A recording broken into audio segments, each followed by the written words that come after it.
Hi everyone, মাই বোন কিচেনে সবাইকে আরও একবার জানাচ্ছি স্বাগতম। আমি অনেক দিন পর আসলে আপনাদের জন্য একটা হালুয়ার রেসিপি নিয়ে আসলাম।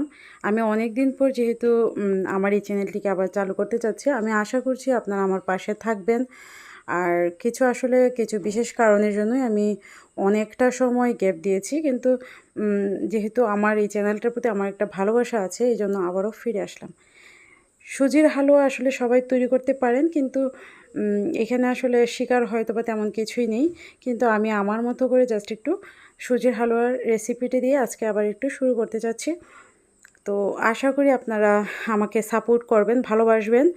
আর আপনাদের সবাইকে আমার আন্তরিক ভালোবাসা এবং শুভেচ্ছা। আর আমার চ্যানেলটিকে সাবস্ক্রাইব করে পাশে থাকার জন্য আমি আপনাদের সবাইকে অনুরোধ করব। আশা করছি আপনারা আমাকে সাপোর্ট করবেন। আপনাদের একটা লাইক, কমেন্ট এবং আপনাদের একটা সাবস্ক্রাইব আমার চ্যানেলটিকে অনেক দূর এগিয়ে নিয়ে যেতে সাহায্য করবে। তো বন্ধুরা, দেখতেই পাচ্ছেন আমি কিন্তু হালুয়াটি স্টেপ বাই স্টেপ তৈরি করে নিয়েছি। প্রথমে সুজিটাকে ভেজে নিয়েছি শুকনো খোলায়, তারপরে দুধটাকে ফুটিয়ে নিয়ে এর মধ্যে চিনি দিয়ে চিনিটাকে গলিয়ে নিয়ে ভাজা সুজিটাকে দিয়ে আমি জাস্ট একটু জাল করে নিয়েছি। তারপরে আমি এখানে কয়েকটা কিশমিশ ব্যবহার করেছি। আপনারা চাইলে এখানে বাদাম বা অন্যান্য ড্রাই ফ্রুটসও কিন্তু ব্যবহার করতে পারেন।